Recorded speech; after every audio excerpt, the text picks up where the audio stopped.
to your little one all through the night can be really, really exhausting, especially if your little one is getting up themselves and coming into you.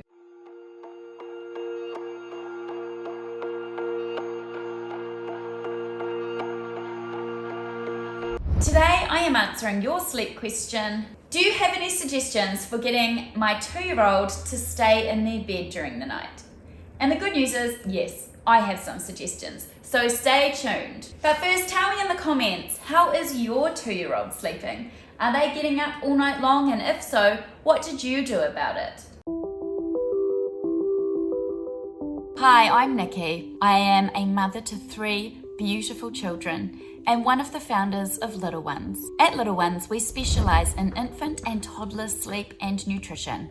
We are passionate about helping families improve their little ones' sleep and overall wellness through establishing healthy sleep patterns.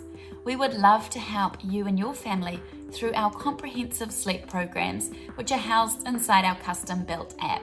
We would love to help you and your family toward better sleep, so please visit us at www.little-ones.co. Right, so if your 2-year-old is getting up repeatedly throughout the night, it sounds to me like they are already in a big bed and no longer in their cot. We would actually always recommend keeping your little ones in their cot as long as you possibly can, as long as it is still safe for them to be in there, i.e. they're not climbing out, because it does alleviate the issues we generally see around this age where they are getting out of bed millions of times a night because quite simply they can. At this age, your little one's level of comprehension and ability to respond to negotiation and bribery is a lot lower than it would be at around 3 years old. A 3-year-old you can quite easily convince or bribe to stay in their bed, a 2-year-old not so much. So let's look at what you can do for your 2-year-old to make sure that they are staying in their bed all night long.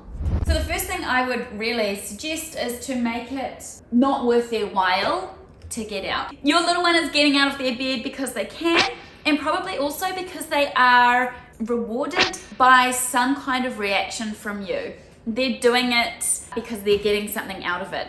Even if you are negatively responding to their getting out of bed, if you're getting grumpy at them or frustrated, then that is still a reaction. They're still getting that attention from you, which they will always perceive as positive attention, even if it's delivered in a negative way. So they're getting something from you.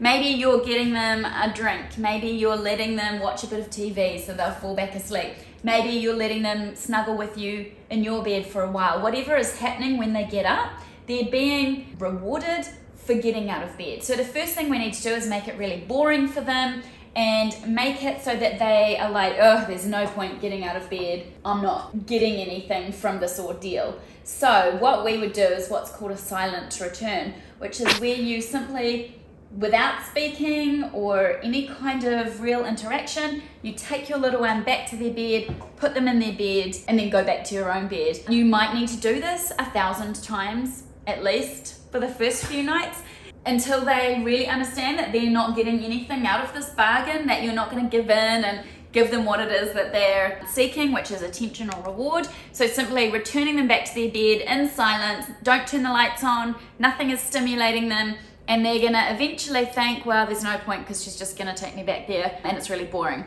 So they will, in theory, stop getting out. The other thing that you probably want to start looking at this age is your child might be getting out of their bed because they can, but they might also be waking that many times a night because there's something causing the actual waking in the first place. So the most likely thing causing that kind of waking at this age is what is happening with their daytime nap. So at 2 years old, it's quite common that our little ones have turned into really good nappers. And so at this age, because they're just a hurricane of energy and chaos, we generally quite like them to nap for hours and hours at a time because we get a bit of a break from them and a chance to tidy the house. And what can end up happening is they're napping for a bit too long. And so that starts to impact the quality of their nighttime sleep and their ability to stay asleep in a deep sleep overnight. So if your little one at 2 is napping for really much longer than an hour and a half to 2 hours, you might want to trim that back. If they're having like a 3-hour nap, it sounds heavenly, but that is possibly what's causing them getting up all through the night. So trim back that nap, and you definitely want them to be waking up from their nap no later than 2:30, 3 o'clock in the afternoon, because napping any later in the day than that is also potentially contributing to those multiple overnight wakes. So I hope that helped answer your question of how do you get your 2-year-old to stop getting up at night. Don't forget to subscribe to our YouTube channel and to like this video if you'd like to see a lot more videos like this. Thank you very much for watching, and I'll talk to you again soon.